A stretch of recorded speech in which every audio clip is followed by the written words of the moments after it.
지금부터 제12회 국제과학관 심포지엄의 기조 강연을 시작하겠습니다. 그러면 기조 강연을 해주실 분을 소개하도록 하겠습니다. 오늘 기조 강연은 크리스토퍼 넬슨 과학기술센터 협의회 관장님께서 시민참여와 과학관이라는 주제로 강연을 해주시겠는데요. 관장님께서는 과학기술센터 협회에 부임하시기 전에 백악관 과학기술정책실에서 개방형 혁신 담당 부국장님으로 근무를 하셨습니다. 그러면서 미국 연방기관 전반에서 크라우드 소싱, 시민과학, 인센티브제 사용 비중을 확대하는 데 주력했습니다. 또한 공익과학 프로그램 책임자로 활동을 하셨던 조지타운 대학교의 공공정책 그리고 과학기술 혁신 분과에서도 활동을 하셨습니다. 그리고 지역사회와 과학 간의 연계를 긴밀하게 하기 위해서 다양한 방면으로 노력을 하시고요.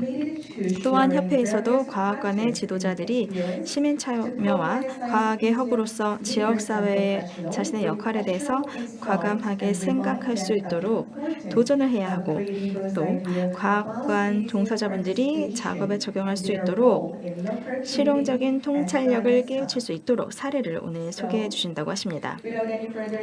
그러면 기조 강연을 해주실 넬슨 관장님을 큰 박수로 맞이하도록 하겠습니다. 네, 무대로 올라주시기 바랍니다.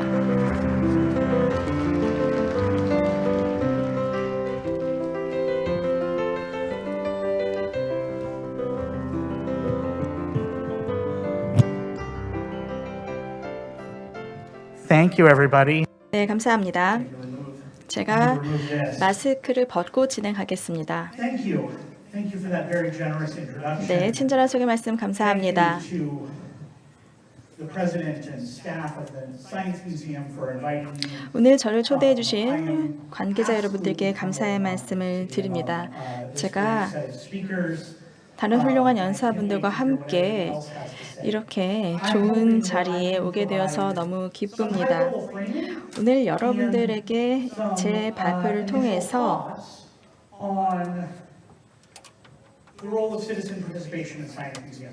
과학관에서 시민 참여가 무엇인지 말씀을 드리려고 합니다. 조금 제가 움직이면서 말씀을 드릴 텐데요. 여러분들께서 동의하지 않는 부분도 있을 겁니다. 그리고 제가 100% 믿지 않다 하더라도 조금은 여러분들의 생각을 깨워줄 수 있는 몇 가지 말씀을 드리고자 합니다. 저희 과학관에서 그리고 과학센터에서 정말 중요하다고 생각되는 부분들, 그리고 우리가 일반적으로 생각하고 있는 부분들을 깨줄 수 있는, 그리고 우리가 하는 일에서 조금 중요한 부분들에 대해서 말씀을 드릴까 합니다. 그러면 일단 역사부터 한번 말씀을 드려볼까요? 약 137억 년 전에 빅뱅이 일어났습니다. 제가 우주과학자는 아니기 때문에 이런 우주의 역사를 말씀을 드릴 수는 없지만 일단 간단하게 몇 가지 역사적인 사실을 짚고 넘어가겠습니다. 제가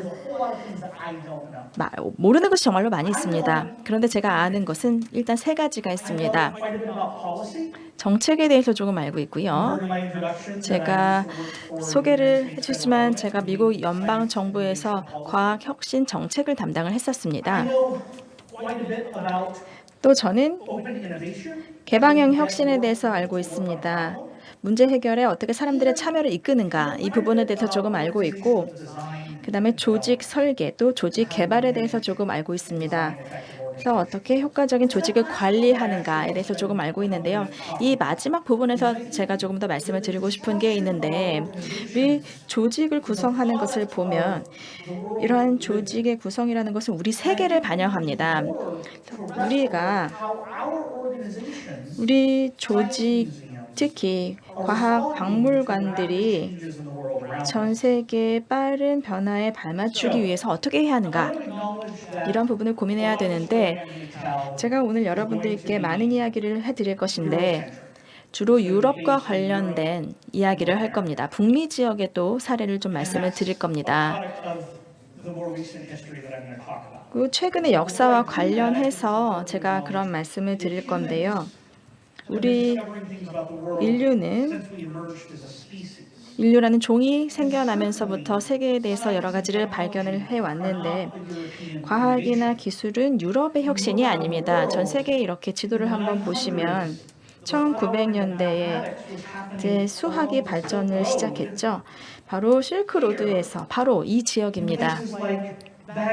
바그다드, 사마르칸트 이런 지역에서 수학이 많이 발전했습니다. 그리고 지금 우리가 이름을 잊은 그러한 지역에서 수학이 처음에 많이 발전을 했습니다.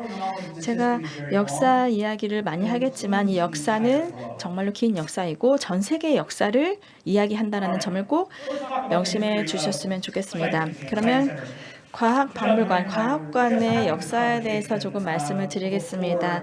제가 이 세션에 들어오기 전에 잠시 차를 마시면서 다른 분들과 말씀을 나누었지만 지금 보시는 것처럼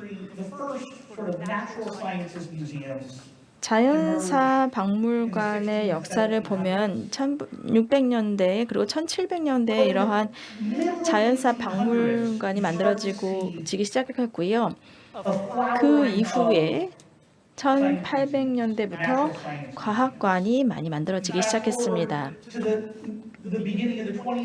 20세기 초반에 과학 그리고 산업 관련 박물관들이 또한 과학관들이 유럽 북미 지역에 많이 만들어지기 시작했습니다. 그리고 20세기 후반부터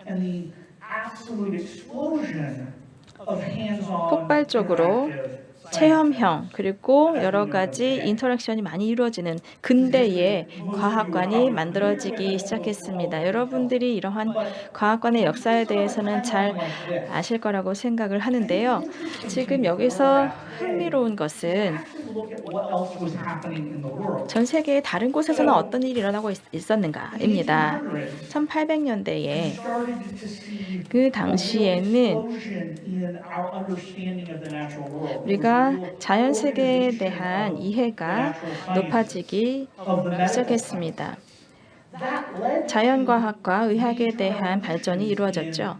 그러면서 페니실린이 발견이 되고 다윈의 종의 기원 등 여러 가지 많은 발견이 있었습니다. 그렇게 초기에 자연과학과 관련된 기관들이 그러한 여러 가지 자연과 관련된 또 발견과 관련된 여러 가지 유물들을 전시하는 공간이 되었고 또한 그러한 과학기술에 시민들이 또 참여할 수 있는 공간이 되었습니다.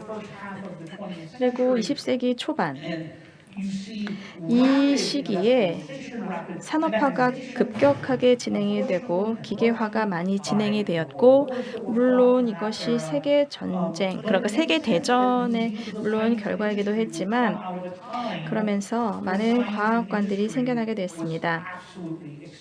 그때 과학과 산업의 발전이 전 세계적으로 많이 이루어졌기 때문입니다. 이제 여러분들께서 최근의 역사를 또 보시면 이제 20세기 후반부터 우주의 시대, 컴퓨터의 시대가 열리면서 체험형 과학관, 과학센터가 많이 만들어졌습니다. 단순히 어떤 유물이나 R&D를 진행하는 곳이 아니라 스템 관련 학습이 이루어지는 공간으로서의 과학관이 많이 만들어지게 되었습니다. 그래서 지금 과학관의 현재가 그렇습니다. 오늘 제가 말씀드릴 내용은 과학과 사회입니다. 시민의 참여에 대해서 말씀을 드리려고 하는데요.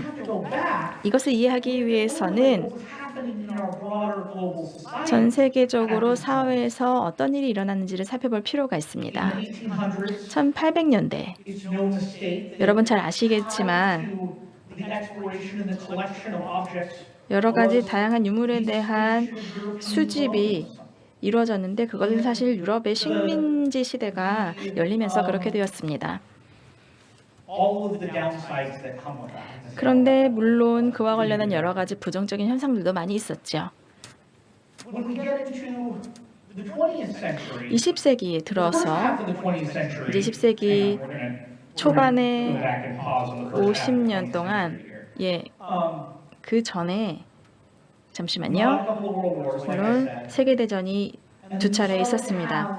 그러면서 탈식민지화가 이루어졌습니다. You started to have an expansion of 그 시기에는 민주주의가 you started to 확대되었고 see the importance of museums 박물관이나 과학관의 중요성이 부각되었습니다.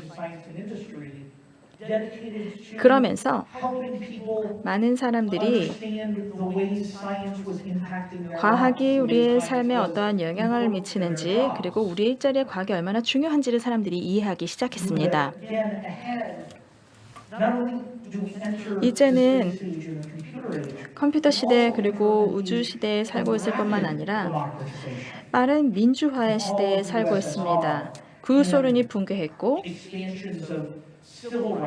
시민권이 확대됐습니다.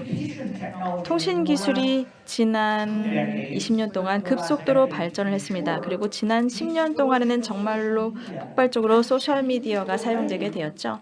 이 모든 것들이 우리 서로가 사람으로서 서로 연결하는 방식 그리고 서로 소통하는 방식이 정말로 많이 바뀌었습니다. 이것은 우리 사회에도 큰 변혁을 가져오고 있는데요. 그렇기 때문에 우리가 우리에게 해야 되는 질문은 우리의 제도가 또 어떻게 바뀌고 있는가 그리고 어떠한 새로운 제도와 기관들이 만들어지고 있는가 이러한 변화와 발맞춰서 어떠한 변화가 일어나고 있는지를 이제는 생각해 보아야 하는 시기인 것입니다. 이제 간단하게 빅뱅부터 시작해서 간단하게 인류의 역사를 짚어봤는데요. 그러면 이제 어떤 전 세계적인 추세, 트렌드가 있다고 봅니다. 우리 2022년 현재 세계의 추세를 보면 과학 기술의 발견의 속도가 정말로 가속화되고 있고요. 또 기술의 변화도 정말로 속도가 빠릅니다. 지금은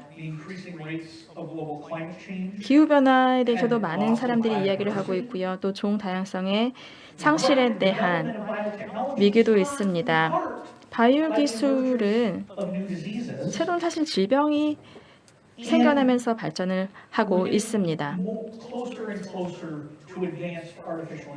AI도 또 양자 컴퓨터도 발전을 하고 있고요. 엄청난 양의 데이터를 통해서 우리는 전에 상상하지 못했던 방식으로 데이터를 또 활용하고 있습니다. 사회적으로 봤을 때에는 글로벌 그리고 지역적인 이주가 이루어지고 있습니다. 도시로 이동하는 사람들의 수는 정말로 폭발적입니다. 우리가 이 지구상에서 함께 살아가는 방식 자체를 또 많이 바꾸어가고 있습니다. 어떻게 보면 이것이 아마도 사회 분열을 조장하고 있는 것 같습니다. 소셜미디어, SNS가 아니라 물론 저희가 그런 주제에 대해서 말씀을 드리지는 않겠지만 지금 어쨌든 우리 전 세계적으로 사회 분열은 더욱더 심화되는 것 같습니다. 이제 서로 연결하고 소통할 수 있는 새로운 방식이 생겨나고 있습니다. 이것은 정보를 소비하는 방식도 바꾸고 있습니다. 제가 어딘가에 가서 정보를 얻는 것이 아니죠. 이제는 제 손 위에, 제 휴대폰 안에 다 있습니다. 이제 정보라는 것은 이 무한한 인류의 지식은 이제 우리 손 안에 있습니다. 우리가 이전에 다른 사람들과 사회에서 소통하는 방식 때문에 많은 골머리를 앓았지만 이제는 그렇지 않습니다. 이것은 교육에도 많은 변화를 가져오고 있습니다. 교육의 방식, 또 우리가 학습하는 방식, 무엇을 배워야 하는가, 그리고 교육과 관련된 여러 가지 제도에도 많은 변화가 일어나고 있습니다. 제가 여러분들에게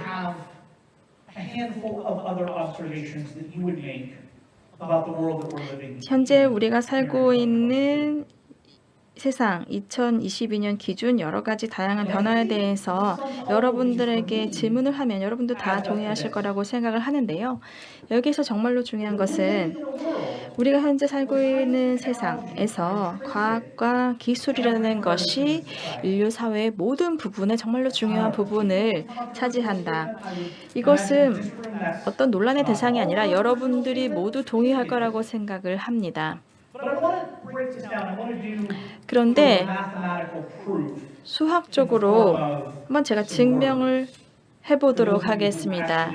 여러분들께서 수학을 전공하신 분들도 계시겠지만 제가 한번 조금 더 구체적으로 말씀을 드려보겠습니다. 기술에 대해서 먼저 볼까요? 과학기술은 동전의 양면이라고 생각을 합니다.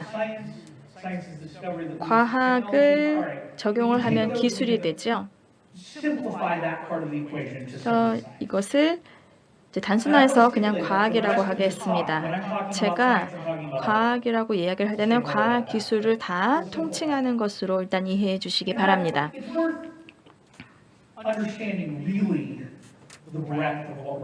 우리가 지금 이야기하고 있는 주제의 깊이를 여러분들께서 잘 이해를 하셔야 되는데요. 우리가 과학이라고 할 때 이것이 어떤 의미일까요? 조금 넓은 맥락에서 물론 과학을 우리가 각 과학 세부 분야별로 조금 세부적으로 정의를 할 수는 있겠지만 우리가 과학, 예를 들어서 과학에 대해서 배우는 것, 과학 학습에 대해서 얘기를 할 때는 상당히 큰 폭넓은 정의를 갖고 있는데 여기는 기술도 있고 네, 기술이 있다고 아까 말씀을 드렸죠. 그리고 과학에는 엔지니어링, 공학도 포함이 되고 수학도 관련이 있고 의학, 그리고 이런 것뿐만 아니라 발견도 과학의 일부입니다. 창의적인 사고, 문제 해결, 이 모든 것들이 과학인데 제가 생각할 때에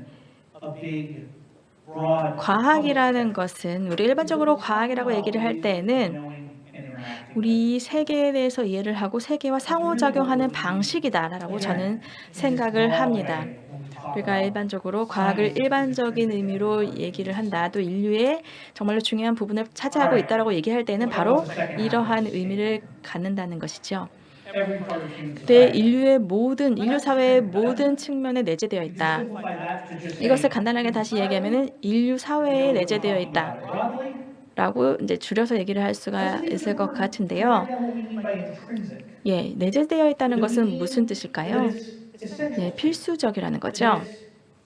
그리고 근본적이다. 그리고 근간을 이룬다. 뭐 이런 식으로 이해를 할 수 있을 것 같습니다. 이것을 더 단순화하면 이제 이 2022년 현재 과학은 바로 인류 사회다. 이렇게까지 단순화할 수 있을 것 같습니다. 물론 이러한 말에 대해서 여러분들께서 어떤 동의를 하지 않으실 거라고 생각하지는 않습니다. 우리가 10년이 넘게 과학과 유엔의 지속가능 목표 이런 것들에 대해서 지속적으로 이야기를 하고 있고 또 과학관이 또 그러한 목표를 달성하는 데에도 기여를 할 수 있다 이렇게 얘기를 해오고 있는데요. 그래서 이러한 명제에 대해서 여러분들께서 이의를 제기할 거라고 생각을 하진 않지만 우리는 이게 정말로 참인 명제라면 이것의 의미를 우리가 정말로 잘 이해해야 된다고 생각합니다. 과학과 우리 인류 사회를 분리할 수 없는 것이라면 아마도 지금까지 우리의 역할이 무엇인지에 대해서 우리가 진지하게 고민해 본 적이 없는 것 같다. 저는 그렇게 생각을 하고요. 지금부터는 그 부분에 대해서 조금 말씀을 드릴까 합니다. 그러면 지금은 일단 본론으로 들어가기 전에 여러분들께서 제가 생각하기에 우리 과학관으로서 해야 하는 역할에 대해서 말씀을 드릴 건데 우리가 하는 역할이라는 것이 바로 아까 지금 과학이 인류 사회다라는 그러한 명제에 대해서 우리가 어떠한 역할을 할 수 있는가. 일단 모두가 동의할 수 있는 명제라는 것에 대해서 여러분들께서 이미 잘 이해를 하셨을 거라고 생각하고요. 네, 아마도 우리가 이제 과학관에 특히 평생 학습의 평생 교육의 측면에서 해야 될 일들도 있다라고 생각을 하고 그리고 이제 인구 구조가 바뀌면서 앞으로 사람들이 나이를 들었을 때에도 평생 교육의 일환으로서 과학관이 해야 하는 역할도 있을 거지만 일단 또 저희가 해야 하는 또 다른 일은 여러 다양한 오디언스를 참여를 시켜야 된다고 생각을 합니다. 우리는 다양한 오디언스에 대한 참여를 독려해야 합니다. 근데 아직까지 그렇게 잘 못하고 있는 것 같습니다. 아직까지도 우리는 여러 가지 다양한 방식을 통해서 우리가 과학관이라는 한 기관으로서 아직까지도 우리가 근간을 두고 있는 식민지 시대의 역사를 그냥 물려받은 것이 아닌가. 우리는 앞으로 우리 기관의 구조를 바꾸어서 다양한 지역사회와 함께할 수 있는 방법을 찾아야 된다고 생각을 합니다. 그리고 사회와의 연결이 필요합니다. 그것이 어떤 피상적인 연결을 의미하는 것이 아닙니다. 우리가 한 사회에서 과학관으로 존재하면 사람들이 단순히 방문하는 곳이다. 이것이 아니라 어떤 진실한 사회와의 연결이 필요하다고 생각합니다. 아마 여러분들께서는 그러한 역할에 대해서 조금 불편해하실 수도 있을 거라고 생각을 하는데 그 부분 나중에 더 말씀을 드리겠습니다.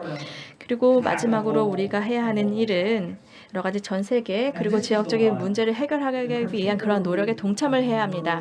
특히 지금 코로나 팬데믹이 이제 어느 정도 끝나가는 상황에서 또 기후변화나 여러 가지 종다양성의 위기라는 그런 문제에 우리가 직면해 있는 상황에서 우리가 점점 더 이러한 역할을 더 많이 해야 한다고 생각을 합니다. 왜냐하면 우리가 우리의 역할을 제대로 하지 않는다면, 그래서 이런 글로벌 문제를 해결하는 데 적극적으로 참여하지 못한다면 나머지 역할들은 그렇게 중요하지 않다라고 생각합니다. 그래서 우리가 이러한 역할들을 어떻게 하고 있는지에 대해서 말씀을 드리겠습니다. We go deeper. 네, 이제 저희가 기틀을 세우고 있습니다. 저희가 과학이 인간 사회다라고 이야기를 하고 있는데요. 만약에 이것이 사실이다라고 한다면 다시 한번 말씀드리지만 이것이 사실이라고 저희가 전반적으로 동의할 수 있을 것입니다. 그렇다면 우리가 인간 사회에 대해서 어떻게 생각하는지에 대해서 말씀드리려고 합니다.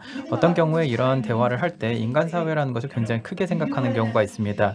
UN 지속가능 개발 목표라든지 이렇게 큰 목표에 대해서 생각하는 경우가 있습니다. 그리고 글로벌 기후 변화에 대해서 생각하고 아주 큰 AI, 인공지능, 머신러닝 이렇게 큰 것들을 생각하는 경우가 많습니다.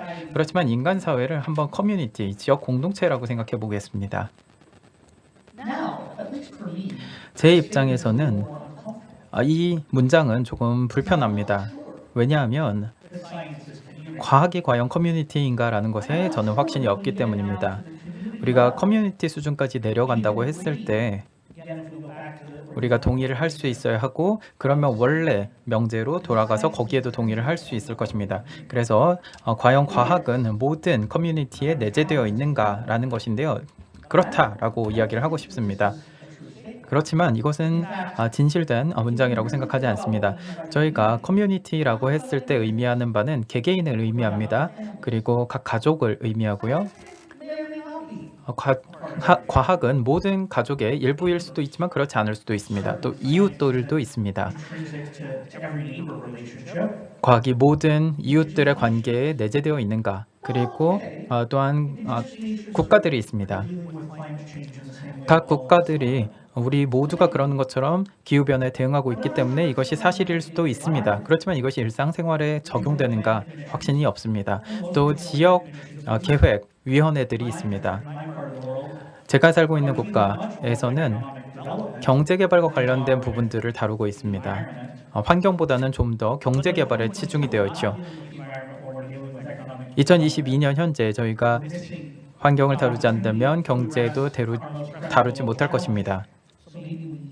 그래서 저희가 앞으로 이런 것들도 다룰 필요가 있을 것입니다. 그리고 환경을 옹호하는 조직들도 있을 것이고요. 이것이 커뮤니티로 인식될 수도 있습니다. 이건 과학과 연관이 있을 수도 있겠죠. 그리고 많은 종교와 관련된 그룹들도 있습니다.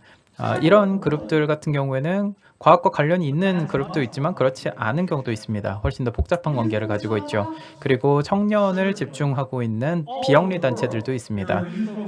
전 세계적으로 청년을 집중하고 있는 비영리 단체들이 있습니다. 스템, 스팀, 그리고 새로운 일자리나 또 미래에 대해서 학습하는 그룹들이 있습니다. 그렇지만 여기에 집중하고 있지 않은 청년 단체들도 있습니다. 그래서 복잡한 관계가 있다는 것입니다. 저희가 과학이 커뮤니티다라고 했을 때 이러한 허들이 있습니다. 장애물이 있는 것이죠.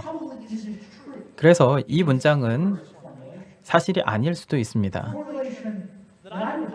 그래서 제가 대신 제안하고자 하는 것이 과학은 커뮤니티와 관계를 가지고 있다라는 것입니다.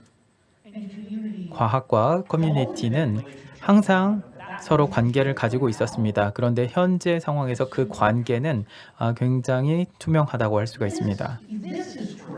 만약에 이 문장이 사실이다라고 한다면 저희가 우리가 현재 하고 있는 일에 대해서 새롭게 생각할 필요가 있습니다. 그래서 제가 그 의미가 무엇인지에 대해서 구체적으로 말씀드리도록 하겠습니다. 혹시 제게 물 한 잔만 주실 수 있을까요? 물 혹시 가져다 주실 수 있으면 감사하겠습니다. 네, 제가 오랫동안 비행기를 타고 와서 오랫동안 이야기를 하다 보니까 목이 좀 말랐습니다. 죄송합니다. 그러면 다시 돌아가 보도록 하겠습니다. 과학은 커뮤니티와 관계를 형성하고 있습니다. 저희가 네, 감사합니다. 이 관계를 보게 되면 조금 달라 보입니다. 특히나 이쪽을 한번 보시기 바랍니다. 글로벌 그리고 로컬 도전 과제들을 해결한다라고 했을 때 저희가 회의를 진행하죠. 저희가 이런 도전 과제를 받아들일 수 있을지 모르겠다 이렇게 이야기를 합니다. 우리는 그냥 과학을 따라가고 있을 뿐인데요 라고 이야기를 하는 겁니다. 너무 이 문제가 논란의 여지가 있다는 것입니다. 기후변화와 같은 도전 과제를 받아들이기에는 너무 큰 문제라는 것이죠. 우리 커뮤니티에서 50%의 사람들은 기후변화를 믿지 않을 수도 있습니다. 그렇다면 우리가 이 문제를 해결하는 데 있어서 어떻게 솔루션을 제기할 수가 있을까요? 왜냐하면 과학과 커뮤니티 간의 관계가 우리가 현재 해결해야 되는 문제이기 때문입니다. 그러면 지금부터 그 문제를 해결해 보도록 하겠습니다. 진정으로 커뮤니티와 과학 간의 관계가 있다는 것이 어떤 의미인지 해결해 보도록 하겠습니다.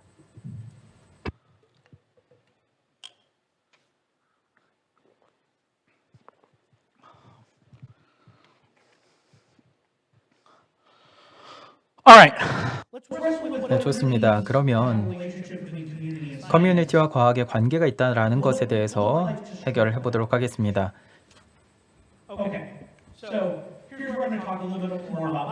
제가 하고 있는 일에 대해서 그리고 저희 조직에 대해서 좀 더 말씀을 드리도록 하겠습니다. 과학기술센터의 협회인데요. 한 5년 전에 저희는 우리가 현재 목격하고 있는 변화하는 트렌드들, 예를 들어서 인구 구조가 변화하고 있고 과학기술이 변화하고 있는데 이런 부분들에 대해서 저희 구성원들로부터 그러니까 과학관들로부터 그리고 과학과 관련된 전 세계 여러 단체들로부터 질문을 받기 시작했습니다. 커뮤니티에서 우리에게 새로운 역할을 요구하고 있습니다. 커뮤니티에서는 우리에게 이전에 하지 않았던 역할에 대해서 요구하고 있습니다 라고 요청을 받는 것입니다. 그래서 우리는 이 부분에 대해서 좀 더 이해하게 되었습니다. 분명 변화가 나타나고 있다는 것입니다. 저희가 커뮤니티 사이언스 이슈라고 이것을 부릅니다. 이니셔티브라고 부릅니다. 그리고 저희가 커뮤니티 사이언스라고 했을 때 그 의미가 무엇인지를 파악하는 데만 2년이 걸렸습니다. 그리고 저희 스스로 겸허해질 수밖에 없었습니다. 왜냐하면 저희가 이것을 개발한 것이 아니고요. 우리 구성원들, 여러 조직들이 과학을 커뮤니티의 우선순위에 대해서 서비스를 하기 위한 것으로 그리고 커뮤니티에 영향을 주기 위한 것으로 일을 하기 시작했습니다. 그래서 이미 진행된 업무들에 대해서 살펴보았습니다. 그리고 커뮤니티와 과학이 어떤 서로 간의 관계를 가지고 있는지를 살펴보았습니다. 그리고 나서 저희가 정의를 내린 것입니다. 여러 가지 활동들이 있고 여러 가지 구성 요소들이 있습니다. 이를 통해서 커뮤니티 사이언스라는 것이 더욱더 심화된 관계를 갖게 되었습니다. 그리고 저희가 원하는 목표들이 있습니다. 그래서 is true if we're strengthening that relationship. 저희가 이 관계를 커뮤니티와 과학 간에 더욱더 강화하는 데 있어서 어떤 것이 사실인지 한번 살펴보도록 하겠습니다. 제가 스토리를 하나 말씀드리도록 하겠습니다. 이론적인 프레임워크를 만들어 볼 건데요. This is just to say that 지금 보시는 것은 additional approaches that we identify 저희가 파악한 최초의 접근 방식입니다. around what things that were helping to strengthen that relationship. 이런 관계들을 커뮤니티와 과학 사이에서 더욱더 강화하기 위해서 필요한 것들이 무엇인가? 예를 들어서 대화를 하고 중요한 주제에 대해서 과학과 관련해서 심사숙고를 하는 것입니다. 그리고 공동체 중심으로 과학을 진행하는 것입니다. 오늘 아침에도 회의가 있었고 또 아시아에서 오신 분들에 대해서도 이야기를 했는데요. 커뮤니티 중심의 과학을 한다라는 것이 전통적인 과학과는 조금 다릅니다. 이런 것들이 점점 더 증가하고 있다는 것이죠. 그리고 오픈 이노베이션, 열린 혁신이 이루어지고 있습니다. 그래서 전문가들만 참여하는 것이 아니라 커뮤니티가 참여를 하고 있고요. 시민 참여가 있고 정책 기반도 이루어지고 있습니다. 모든 과학적인 도전 과제와 관련해서는 시민의 시각이 있습니다. 그리고 참여형 연구도 있습니다. Alright, first story. That's Claudia. 클라우디아라는 분인데요. 클라우디아 같은 경우에는 국제 예술과학 박물관의 교육 디렉터입니다. 정말 미국에서는 중요한 가치를 지니고 있는 곳입니다. It's the river that separates the United States and Mexico. 미국과 멕시코를 가로지르는 강이 있습니다. Right at the Mexico border. 멕시코의 국경과 맞닿아 있는 남부 텍사스 지역에 위치하고 있고요. 그렇게 부유한 커뮤니티는 아닙니다. 그리고 많은 이민자들이 있는 지역입니다. 또한 농업에 많이 종사하고 있는 커뮤니티입니다. 클라우디아라는 분이 Working with a group of partners 여러 파트너들과 함께 협력을 해서 sustainable 지속 가능한 어업에 대해서 연구를 하기 시작했습니다. 구체적으로 이해하고 싶었던 부분은 어부들과 use that as a source of food. 다시 말해서 That as a source of 직접 물고기를 잡아서 먹기도 하고 또 경제적인 소득을 얻는 분들, 이것을 생계수단으로 삼는 어부들이 있고요. because of tourists who came 또 관광객들 중에서도 낚시를 하는 경우도 있습니다. 레저 활동을 하는 것이죠.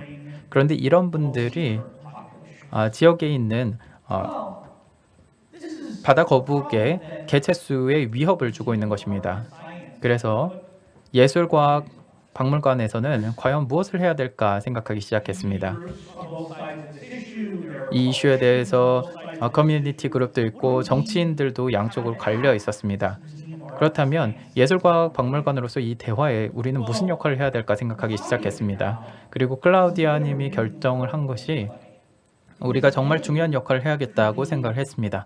왜냐하면 설득을 할 수 있는 사람이 될 수가 있기 때문입니다. 그리고 신뢰할 수 있는 하나의 원천이 되는 것입니다. about the sea turtle 바다거북에 대한 지식, 예를 들어 생태학적인 부분에 대해서 by activism. 활동가들로부터 편향된 시각을 갖는 것이 아니라 이 지식에 대한 원천이 될 수가 있고 이를 통해서 바다거북에 대한 개체수에 대해서 정보를 줄 수가 있습니다. 그리고 신뢰할 수 있는 경제 발전과 관련된 부분도 있습니다. 지역사회에서 경제 발전에 오랜 기여를 해왔기 때문입니다. 그래서 이런 플레이어들을 한데 모을 수가 있었습니다. 그래서 이 과학관에서는 정치 리더들 그리고 과학자들 또 보존론자들과 함께 많은 포럼을 진행했습니다. 그래서 어떻게 하면 이 이슈를 관리할 수 있을지 이야기를 진행하였습니다. 다시 한번 말씀드리면 표면적으로 봤을 때 그저 박물관이 참여한 것으로 보입니다. Going back to that framework. 그렇지만 제가 아까 말씀드린 프레임워크로 돌아가서 생각을 해보면 과학과 사회는 하나의 관계를 가지고 있습니다. 그리고 이것은 로컬의 문제인 것이죠. Their platform. 그런데 자신들의 플랫폼을 통해서 이것을 해결하는 데 있어서 도움을 준 것입니다. Aya. 아야라는 분입니다. 아야 야마모토 님인데요. What is Aya? Aya is a public program specialist at the California 캘리포니아 과학 협회에서 공공 프로그램 스페셜리스트를 맡고 있습니다. as a part of the academy's 이분은 high-level strategy for 학회에서 캘리포니아를 번영하기 위한 개괄적인 전략을 담당하고 있습니다. 그리고 토착 주민들을 목소리를 낼 수 있도록 하는 것입니다. 그래서 리더십뿐만 아니라 또 이 전략에 도움을 주는 것이죠. We are the almost 200-year-old science institution. 200년 정도 된 과학 기관이고요. 샌프란시스코라는 굉장히 멋진 곳에 있는 것이 사실입니다. 그렇지만 Our mission on a more 이 기관이 미션으로 잡은 것이 캘리포니아를 더욱더 발전시키는 것입니다. 그렇지만 이것은 단순히 서양의 과학과 기술만으로 이루어질 수 없는 것입니다. 토착 구성원들, 이 땅을 아끼고 있는 사람들의 시각도 포함이 되어야 하는 것이죠. 그래서 아야님께서는 관계를 이런 토착 주민들과 함께 형성하였습니다. 그리고 이것은 장기적인 것입니다. 단순히 하루아침에 이루어지는 것이 아니고요. 예를 들어서 3년간의 펀드를 통해서 이루어지는 것이 아닙니다. 우리가 이걸 했으니까 체크하고 넘어가자라고 해서 되는 것이 아닙니다. 아주 장기적인 의지가 필요합니다. 이를 통해서 단순히 과학만을 존중하는 것이 아니라 공동체도 존중한다라는 것을 볼 수가 있습니다. 네, 비슷한 맥락으로 또 다른 이야기를 들려드리도록 하겠습니다. 크리스틴 님 같은 경우에는 과학 정책 연구소를 덴버 자연사 박물관에서 이끌고 있습니다. 과학과 정책을 이끌고 있고요. 워싱턴에는 과학과 정책을 모두 다루는 기관이 많습니다만 덴버에는 이곳이 유일합니다. 크리스틴 같은 경우에는 과학을 어떻게 활용하고 또한 과학자들과 연구자들, 과학 기술을 어떻게 활용해서 콜로라도주, 다시 말해서 덴버가 위치하고 있는 콜로라도주의 정책 입안자들이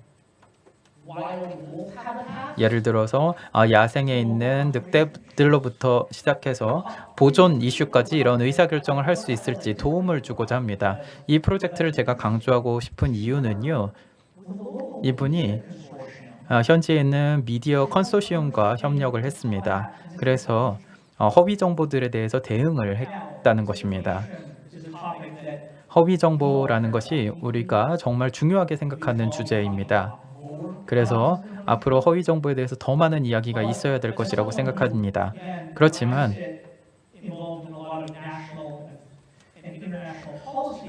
전국 그리고 전 세계의 정책과 관련된 이슈를 많이 다뤄본 사람으로서 허위 정보라는 것은 소셜미디어를 규제하고 알고리즘을 변경하고 이런 것뿐만이 아닙니다.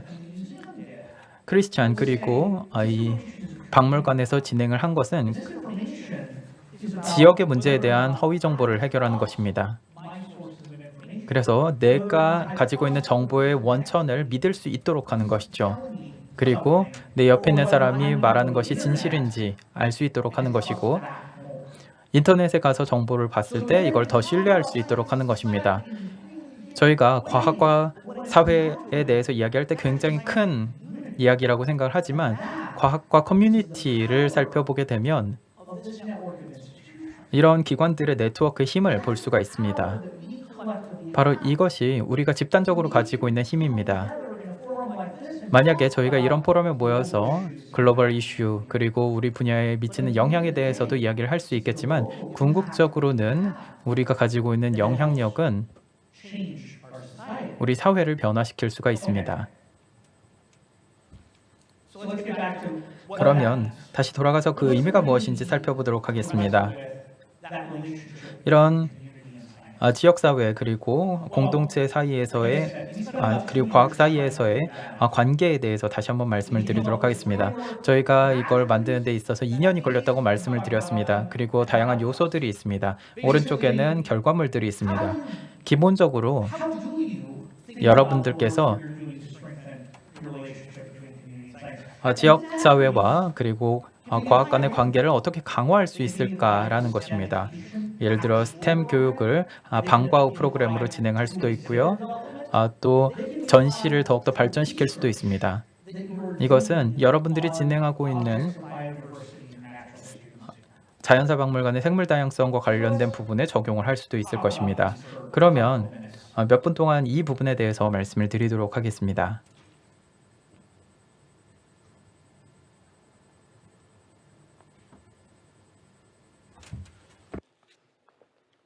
First, 첫 번째로 지역사회 공동체 우선순위를 중심으로 하게 됩니다. 이것이 굉장히 중요하고 제가 말씀드린 내용의 중심이 되는 것입니다. 저희가 시민 참여 공간이 되기 위해서, 커뮤니티를 위한 공간이 되기 위해서 정말 중요한 부분인데요. 지역사회 공동체의 우선순위를 중심으로 해야 합니다. 그리고 그 우선순위가 무엇인지 파악해야 합니다. 또한 중요한 요소들은 무엇인지를 파악할 필요가 있습니다. 그래야지만 관계가 강화되는 것입니다. 지역사회의 강점을 살펴볼 필요가 있습니다. 저희가 이런 포럼에서 굉장히 많이 이야기를 합니다. 나는 지식이 있고 이런 지식을 여러분과 공유하고 또 모델을 통해서 지식을 더욱더 강화하고 서로가 지식을 강화하는 이런 이야기를 많이 합니다. 그렇지만 지역사회의 강점과 지식을 우리가 하는 활동에서 강화할 필요가 있습니다. 이것은 우리가 진행하는 연구와 전시와 교육 모두에 적용이 되는 것입니다. 또한 리더십을 공유할 필요가 있습니다. 굉장히 어려운 부분이죠. 정말 어려운 부분이라고 생각합니다. 진정한 이 의미에 대해서 생각해 본다면 쉽지 않은 일입니다. 그리고 저희도 작은 리더십부터, 작은 프로젝트, 작은 이니셔티브부터 시작을 해보라고 말씀을 드리고 싶습니다. 전 세계 여러 박물관들이 있습니다. 그리고 전체 갤러리를 지역사회를 위해서 바꾸는 경우도 있습니다. 예를 들어서 토착 국가라든지 또는 유색 민족을 위해서, 미국에서는 예를 들어 흑인이나 또는 히스패닉계 사람들을 위해서 갤러리 전체를 바꾸는 경우도 있습니다.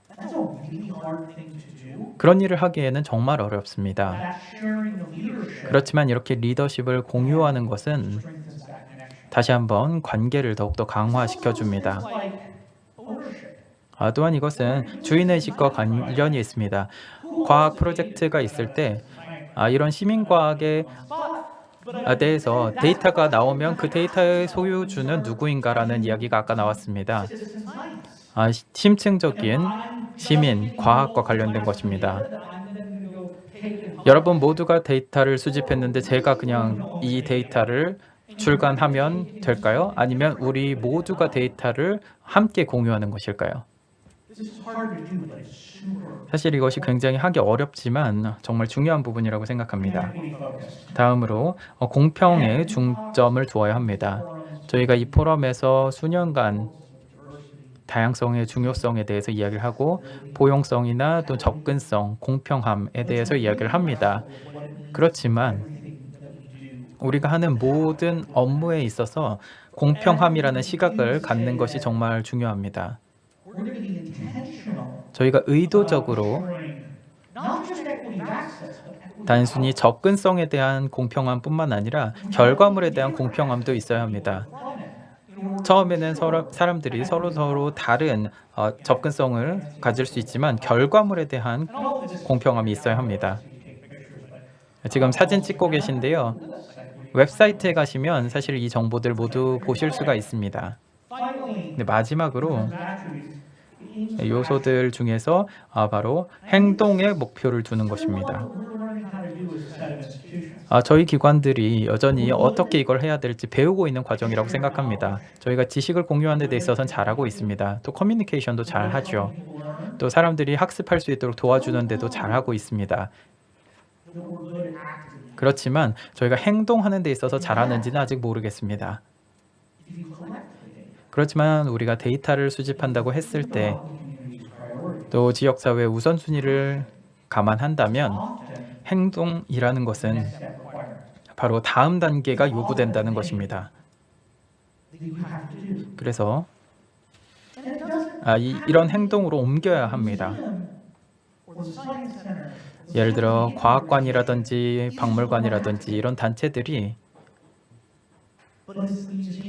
활발해야 합니다. 그리고 박물관이 다른 사람들을 위해서 하나의 플랫폼으로서 활발하게 활동할 것인가, 아니면 이건 과학의 역할이 아니야 라고 한 발 물러설 것인가입니다. 그래서 지역사회를 위한 과학을 한다라고 했을 때는 활동을 한다라는 것이라고 할 수가 있습니다. 저희가 목표로 삼고 있는 여러 가지 결과물들이 있는데요. 좀 더 빠르게 말씀을 드리도록 하겠습니다. 이런 정보들 다 읽어보실 수가 있을 거고요. 제가 세세하게 말씀을 드릴 수도 있겠지만 저희가 지역사회 커뮤니티 파트너십을 강화하게 된다면 저희가 과학의 매개로서 활동을 할 수 있을 것입니다. 점점 더 많은 커뮤니티의 구성원들이 과학적인 답을 얻을 수가 있을 것입니다. 그리고 궁극적으로는 영향력 있는 과학 연구를 할 수가 있을 것입니다. 연구의 설계에 있어서 커뮤니티의 목소리를 넣을 수가 있습니다. 예를 들어서 바이오 의학 연구를 참여형 연구로 하자, 이런 것이 아니고요. 만약에 커뮤니티가 처음부터 참여를 하게 된다면 연구의 결과는 커뮤니티의 혜택으로 좀 더 쉽게 돌아갈 수가 있을 것입니다. 윤리적인 의사결정인데요. 굉장히 당연해 보이죠. 많은 경우에 과학이 커뮤니티에 대한 윤리를 고려하게 되는 것입니다. 이것이 커뮤니티를 과학에 좀 더 참여시킬 때 나타나는 결과입니다. 또한 영감을 주는 것이죠. 새로운 과학에 대한 영감을 주는 것입니다. 특히나 역사적으로 소외되어 있는 사람들에게 질문을 하는 것입니다. 그리고 새로운 것을 탐색하도록 하는 것이죠. 새로운 질문들에 대해서 추구하는 것이라고 할 수가 있습니다. 또한 시민 참여에 대한 역량을 강화시킬 수가 있습니다. 시민 참여 역량을 높인다라는 것은 과학 데이터 연구, 이 모든 것에 포함이 됩니다. 그리고 저희가 바라는 것은 이것을 모두 잘 했을 때 지속 가능한 사회를 위한 솔루션을 만드는 것입니다. 그리고 그 기반이 커뮤니티가 되는 것이죠. 그래서 저희가 여기 솔루션이 있으니까 받아가십시오 하고 던져주는 것이 아니라 커뮤니티로부터 솔루션이 나오는 것입니다. 여러분들에게 생각해 보시라고 지금까지 말씀을 드렸습니다. 이를 통해서 우리가 향후 이틀 동안 진행될 내용의 하나의 기틀이 마련되었길 바랍니다. 시민들이 참여하는 다양한 방식들이 있을 것입니다. 또한 과학관들이 UN SDG를 추구할 수 있는 여러 가지 방법이 있을 겁니다. 또한 새롭고 혁신적인 방식으로도 진행을 할 수가 있을 텐데요. 여러분들께서 계속해서 이러한 관계에 대해 염두를 해두셨으면 좋겠습니다. 그리고 우리가 이것을 정말 큰 규모로 생각할 것인가, 아니면 커뮤니티와 사이언스라는 두 개의 관계로 생각할 것인가, 그리고 어떤 요소들이 있어야지만 이것이 작동되도록 할 것인가 한번 생각해 보시기 바랍니다. 그러면 저희가 어떻게 더 추진을 할 수가 있을까요? 첫 번째로 웹사이트가 있습니다. astc.org로 가시게 되면 방금 보여드렸던 요소들이라든지 결과물들, 그리고 제가 여러분들에게 공유한 여러 가지 프로젝트를 보실 수가 있습니다. 방문해 보시면 정말 많은 정보가 있습니다.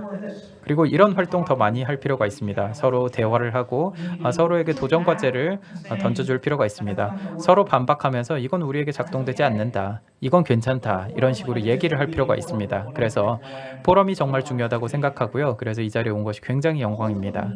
궁극적으로는 저희가 리스크를 받아들일 수 있어야 된다고 생각합니다. 어떤 경우에는 과학에만 저희가 집착할 수 없다라고 말할 용기가 필요합니다. 그리고 우리 커뮤니티에서 행동으로 옮겨야 된다라고 말할 수 있어야 합니다. 어떤 경우엔 실패할 것입니다. 그러면 실패로부터 배울 수 있는 준비가 되어야 합니다. 그리고 거기에서 성장해야겠죠. 마지막으로 앞에서도 말씀을 드렸습니다만 이렇게 함께 모이게 되면 많은 기관들을 대표하게 되고 많은 네트워크와 커뮤니티를 대표하게 됩니다. 그리고 전 세계 수백만 명들에게 영향을 줄 수가 있습니다. 그래서 저희는 함께 협력할 필요가 있고 이를 통해서 행동을 옮기고 저희 사회를 위한 지속 가능한 솔루션을 만들어내야 할 것입니다. 네, 이제 시간이 다 되었는데요. 지금 보시는 것이 제가 앞에서 말씀드린 네 가지입니다. 저희가 커뮤니티 사이언스라고 했을 때 이 네 가지가 핵심이 됩니다. 모든 사람들이 과학기술에 참여할 수 있어야 합니다. 그리고 다양한 커뮤니티와 접촉을 할 수 있어야 합니다. 사람과 커뮤니티의 완전한 다양성이 필요하고요. 이것이 바로 동등한 참여와 관련된 것입니다. 이것이 제가 아까 말씀드린 타임라인에 설명한 목적입니다. 이런 변화들에 대해서 받아들일 수 있어야 하고요. 사회와 과학을 연결할 수 있어야 합니다. 그래서 다양한 커뮤니티가 과학기술에 기여할 수 있어야 할 것입니다. 아직까지 우리가 활용하지 않은 잠재성이 굉장히 많습니다. 사회로서 이런 것들을 활용해서 혜택을 얻을 필요가 있습니다. 마지막으로 글로벌 그리고 로컬의 도전 과제들을 해결하기 위한 파트너들이 필요합니다. 이제 커뮤니티로부터 시작해서 인류까지 이야기를 하고 있는데요. 모든 인류가 과학기술로부터 혜택을 얻게 될 것입니다. 네, 마지막으로 하나의 스토리만 짧게 말씀드리도록 하겠습니다. 한번 생각해 보시기 바랍니다. 데이비드라는 분이고요. 미네소타에 있는 과학관에서 일을 하고 있습니다. 커뮤니티 그룹에서 이분을 찾아왔습니다. 그래서 교육 업무를 함께 하자라고 제안을 받았는데요.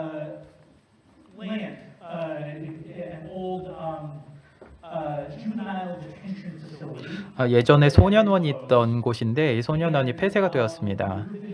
그래서 이 그룹은 이 땅을 개발하는 데 있어서 목소리를 내고 싶었습니다. 당연히 정치인들도 어떻게 땅을 개발해야 될지 따로 아이디어들이 있었습니다. 그리고 환경단체도 있었습니다. 그래서 데이비드는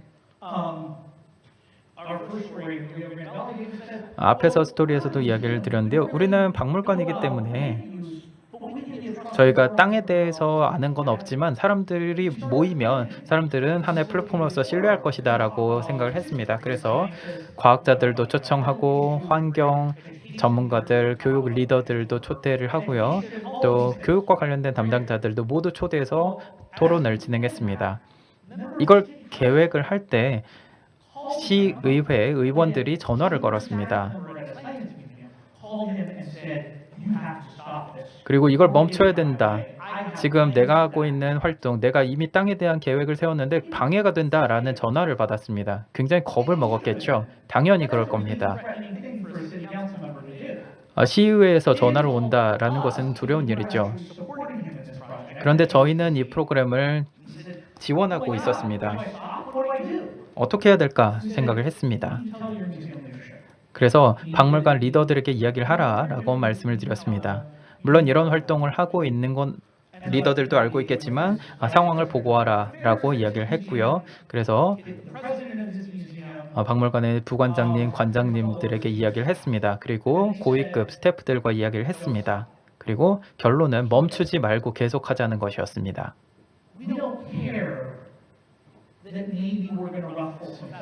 저희가 다른 사람들을 불편하게 할 수도 있겠죠. 그렇지만 저희가 우리 가치에 집중한다면 커뮤니티를 진정으로 하나로 뭉치게 만들 수가 있을 것이고 우리 가치를 기반으로 해서 그렇게 할 수가 있을 것이기 때문에 계속하자라는 것이었습니다. 물론 시간이 걸릴 수 있습니다. 그렇지만 이런 활동을 할 때 커뮤니티와의 관계가 바뀔 수 있습니다. 그리고 커뮤니티와 과학의 관계도 바꿔놓을 수 있습니다. 감사합니다. Alright, thank you, President Penelope. 네, 관장님 정말로 좋은 발표 잘 들었습니다. Okay, so you can say you're ready to start. 그러면 네, 질의응답 시간을 진행해 보도록 하겠습니다. 일단 물을 한 잔 더 드셨으면 좋겠습니다. 일단 먼저 첫 번째 질문을 알려주시면 제가 그 사이에 물을 마시도록 하겠습니다. 그러면 질의응답 세션을 갖도록 하겠습니다. 저희가 사전에 수집한 질문들이 있습니다. 저희 ASSM 2022 웹사이트를 통해서 사전에 취합한 질문부터 한번 답변을 받아보겠습니다. 드리겠습니다. 미국에서도 다양한 시민 과학기관에서 다양한 노력을 해 오셨는데 전 세계적으로 과학관과 정부는 어떤 노력을 해야 할까요?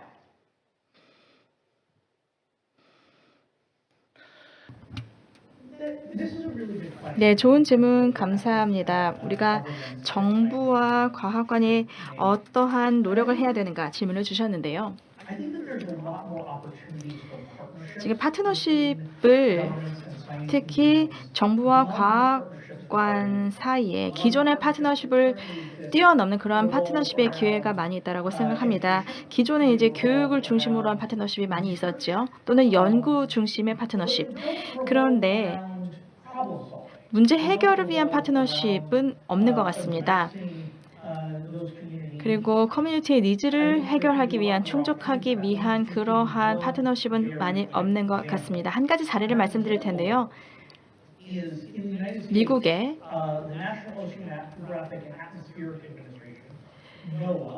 노아라는 대양 해양청이 있습니다. 연방 정부 기관으로서 기후 변화가 우리 대기에 어떤 영향을 미치는지를 담당하는 정부 기관인데 미국에 있는 많은 과학관들과 협력해서 도시 열 현상을 히트맵으로 만들고 있습니다. 그래서 여러 기술을 이용해서 열섬 현상이 발생하는 곳에 대한 지도를 작성하는 겁니다. 그러면 그런 각 지역 사회에서 기후변화가 우리 지역에 어떠한 영향을 미치는가, 주민들에게 영향을 미치는가 알 수가 있고요. 그리고 미국 해양대기청 차원에서도 단순히 위성을 통해서만 관찰을 하는 것이 아니라 데이터를 실제로 지표 가까이에서 열섬 현상을 파악을 해서 그것을 알려주는 거죠. 이러한 파트너십을 통해서 글로벌 문제를 해결하는 데 과학을 잘 사용하고 있는 그러한 예입니다. 네, 친절한 답변 감사합니다. 그러면 두 번째 질문으로 넘어가 보도록 하겠습니다. On the screen. 네, 드리겠습니다. 초록에 있는 것처럼 시민 참여가 중요하다고 생각되는데 분명 큰 대형 과학관과 작은 소형 과학관과는 차이점을 두고 준비하고 대응해야 한다고 생각합니다. 어떤 차이를 우선적으로 둬야 할지 궁금합니다. 그리고 ASTC에 속해 있는 많은 대규모 과학관과 소규모 과학관이 있을 텐데 그중 시민 참여의 대표적인 예를 소개해 주시면 감사드리겠습니다.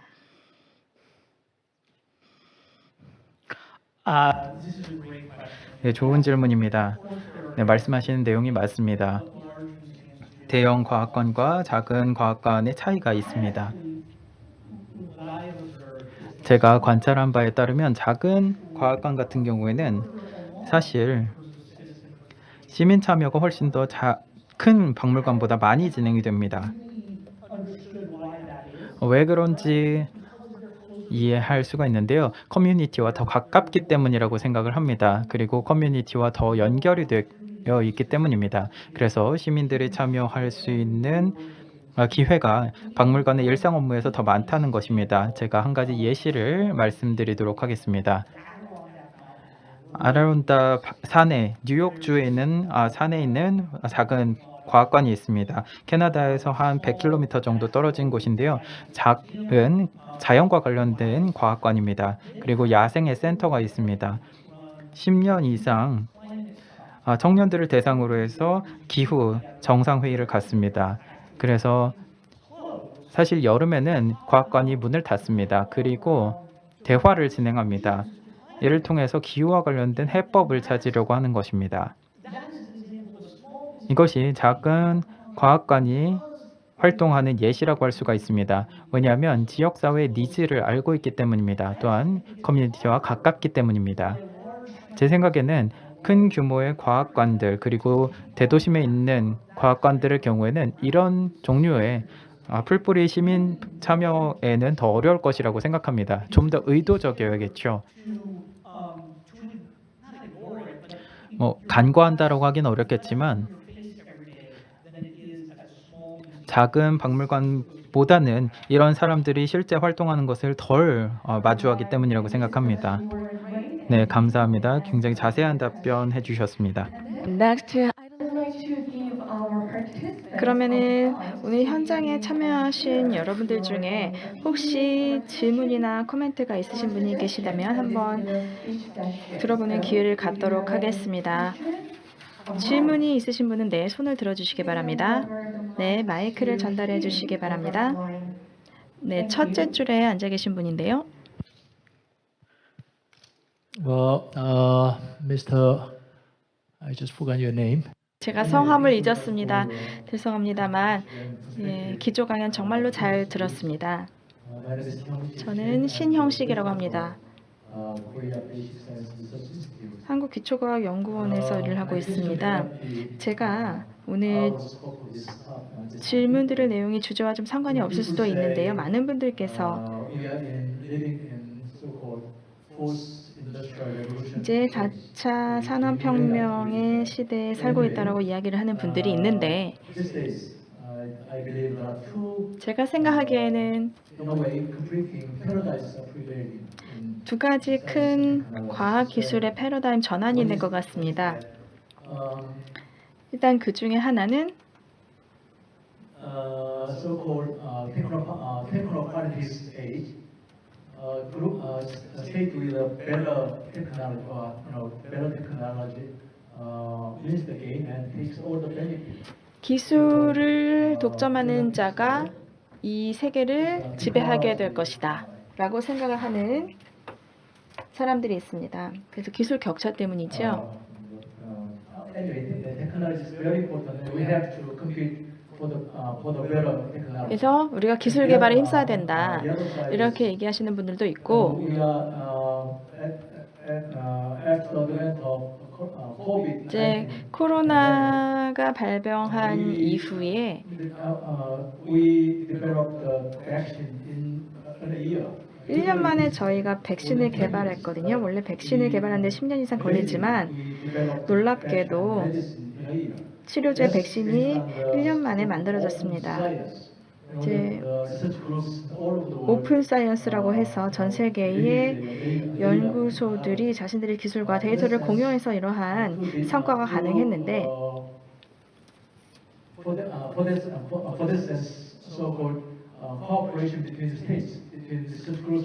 리서치 그룹이나 정부 간의 협력도 중요한 것 같습니다.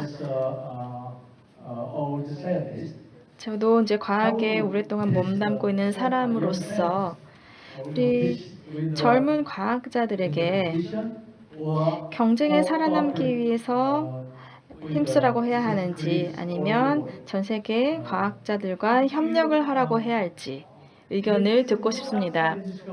예, 물론 제 발표 주제와는 조금 다르지만 제가 이제 정책과 관련해서 많은 일을 했다고 말씀을 드렸고 특히 오픈 사이언스 관련 제가 많은 일을 했다고 말씀을 드렸는데요. 예, 이 두 가지 다른 패러다임이 있는 게 맞습니다. 우리가 최초로 예를 들어서 양자 컴퓨터나 AI 기술을 개발을 해서 독점을 해야 된다. 그래서 승자 독식을 해야 된다. 이렇게 얘기하는 분들도 있고요. 모든 사람들이 데이터에 접근을 하면 우리가 더 협업을 할 수 있다. 뭐 이렇게 얘기하시는 분들도 있습니다. 저는 특히 젊은 과학자들에게 얘기를 할 때에는 그래서 이제 연구소에 들어오시는 분들에게는 오픈 사이언스가 중요하다. 협업이 정말로 중요하다라고 이야기를 합니다. 랩 안에서의 협업이 될 수도 있고 아니면 한 과학 영역에서의 협력이 될 수도 있고 아니면 전 세계 과학계에서 다른 사람들과 또 다른 영역에 있는 사람들과 협력하는 것도 포함을 합니다. 이렇게 말씀을 드리는 이유는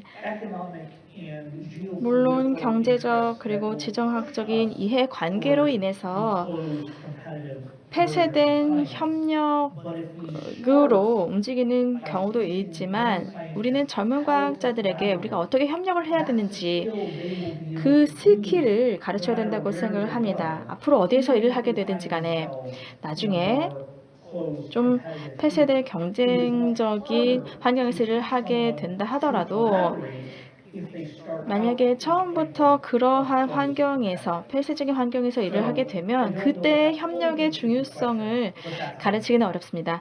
질문에 대한 충분한 답변이 되는지 모르겠습니다. Thanks to your 네, 좋은 답변 해주셨습니다. 정말 좋은 질문과 좋은 답변이었습니다. 아마 우리의 시각을 이 이슈에 대해서 확장할 수 있는 기회가 되지 않았나 생각합니다. 저희가 시간이 약간 남았는데요. 네, 좋습니다. 마이크를 전달해 주시기 바랍니다. 네, 앞줄에 계신 노란색 스카프를 하고 계신 분께 마이크를 전달해 주시기 바랍니다. Chris, my question is 네, 제가 드리고 싶은 질문은 아주 간단한데요. 지금 과학 센터에 관련해서 변화를 말씀해 주셨습니다. 그렇지만 과학과 관련해서 모두 역량이 다릅니다. 저희가 디자인 전시를 한다든지 전통적인 업무에 대해서는 익숙하지만 역량이 모두 다른데요. 그렇다면 역량은 어떻게 전체 분야에서 개발을 할 수가 있을까요? 그리고 어떻게 여기에 대해서 협력을 할 수 있을까요? 네, 굉장히 좋은 질문 해주셨습니다. it does require different capacity. 서로 다른 역량이 필요하다고 생각합니다. 그리고 제가 웹사이트를 말씀드렸는데요. 거기에 들어가 보면 일부 정보가 있습니다. 아주 간단하게 3가지 말씀드리도록 하겠습니다. 일단 경청할 수 있는 역량이 필요합니다. 전시를 만들 때 커뮤니티의 목소리를 들어야 되고요. 커뮤니티의 조직의 목소리를 들어야 됩니다. 이러한 역량은 새로운 역량이라고 할 수가 있습니다. 과학관들에서 지역사회에 조직을 하는 사람들을 채용하는 경우가 있습니다. 환경 분야, 정치 분야에서 채용을 하는 것입니다. 그래서 좀 더 경청을 하려는 것이죠. 경청이 필요하고요. 그리고 촉진할 수 있는 기술이 필요합니다. 플랫폼을 통해서 사람들을 모으게 되면 여러분들은 이런 대화들을 촉진할 수 있는 역할을 잘 해야 합니다. 그렇지 않으면 신뢰를 잃게 됩니다. 그래서 경청을 하고 대화를 촉진하고 또한 협력을 해야 합니다. 아까 질문과 다시 연결이 되는데요. 진정한 협력이 필요합니다. 아까 말씀드린 요소들 있죠. 리더십을 공유하고 존중하고 이런 부분들이 사실 굉장히 어려운 부분입니다. 그래서 이런 기술들은 어려운 부분이고 또 가르칠 수가 있는 부분입니다. 이런 부분들을 현재 직원들 사이에서도 찾을 수가 있습니다. 직원들은 전시를 할 때 협력하는 방법 알고 있고요. 다른 분야와도 협력을 합니다. 그렇지만 좀 더 개방된 형태의 협력을 하는 것이 굉장히 어렵습니다. 경청하고 대화를 촉진하고 이런 부분들이 우리가 목표로 하는 것을 달성하기 위해서 꼭 필요할 것이라고 생각합니다. 그리고 ASTC에서 여러 가지 방식으로 이것을 트레이닝하고 있습니다. 아마 이 부분 때문에 의도적으로 질문을 하신 것 같은데요. 저희는 네트워크이기 때문에 전 세계 박물관들에게 실질적으로 이런 스킬들이 어떤 모습인지를 보여주고요. 공유를 합니다. 그리고 커뮤니티 오거나이저를 채용한 그런 기관들을 소개하기도 합니다. 또 구체적인 역량 강화들을 공유를 합니다. 제가 오늘 4가지 스토리를 공유해드렸죠.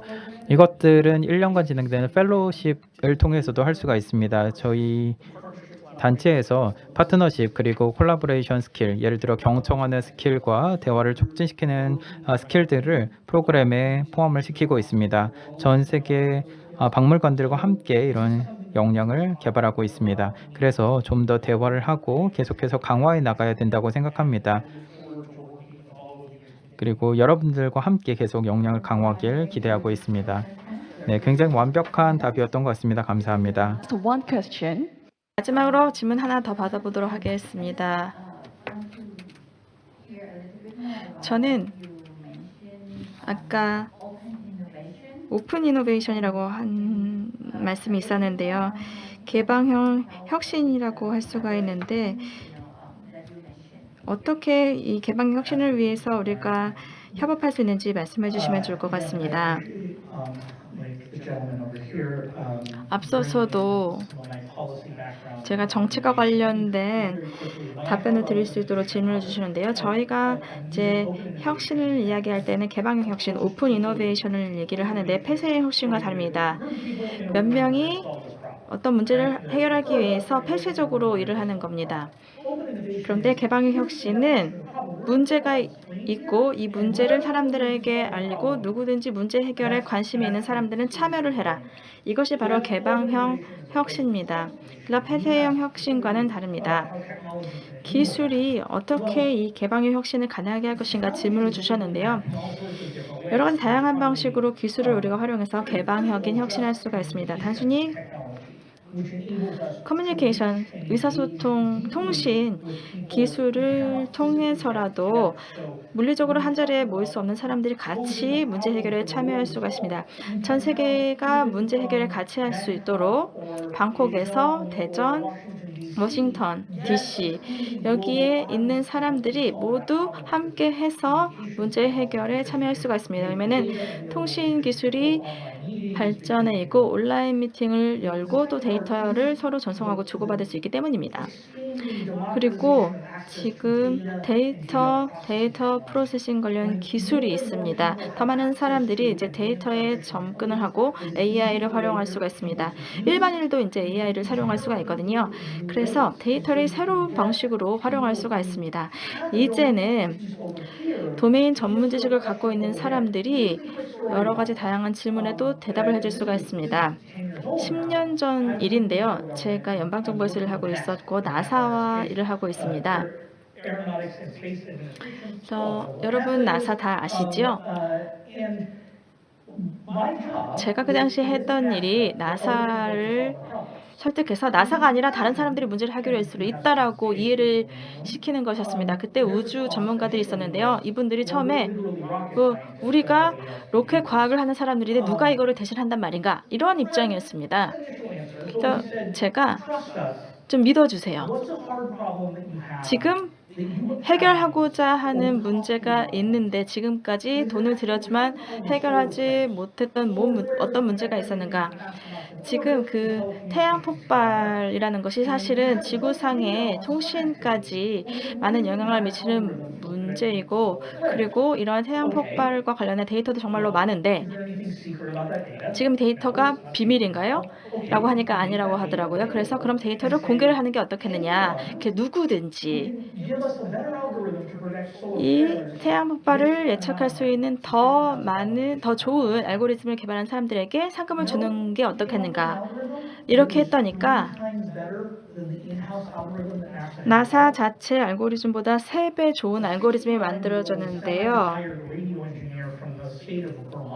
버몬트주의 65세의 은퇴한 라디오 전파 전문가가 그 알고리즘을 만들어냈습니다. 나사에서 오랫동안 풀지 못했는데 이 데이터가 공개가 되니까 몇 달 만에 이 65세 은퇴한 과학자가 이 문제를 해결한 겁니다. 그래서 이 기술이라는 것은 문제를 다른 방식으로 프레이밍을 해서 전 세계가 문제 해결에 참여할 수 있도록 하는 겁니다. 제가 긴 답변을 드렸는데요. 이러한 것들은 바로 우리가 물론 제가 계속 많이 말씀을 드리는데 제 과학관에서도 물론 여러 가지 우리가 방문객들을 어떻게 유치하고 전시회를 어떻게 여는지에 대해서만 전문성을 갖고 있지만 지역사회에서도 정말로 많은 지식이 있고 지역사회에서도 정말 우리에게 많은 도움을 줘서 문제 해결을 할 수가 있습니다. 단순히 그들에게 질문만 하면 됩니다. 어떠한 도움을 줄 수 있는지 그리고 그렇게 하게 하는데 기술이 큰 역할을 할 수가 있습니다. 네, 정말로 좋은 답변 감사합니다. 시간이 다 되었기 때문에 이것으로 기조 강연 세션을 마무리 지어야 할 것 같습니다. 다시 한번 기조 강연을 해주신 관장님께 큰 박수 부탁드립니다.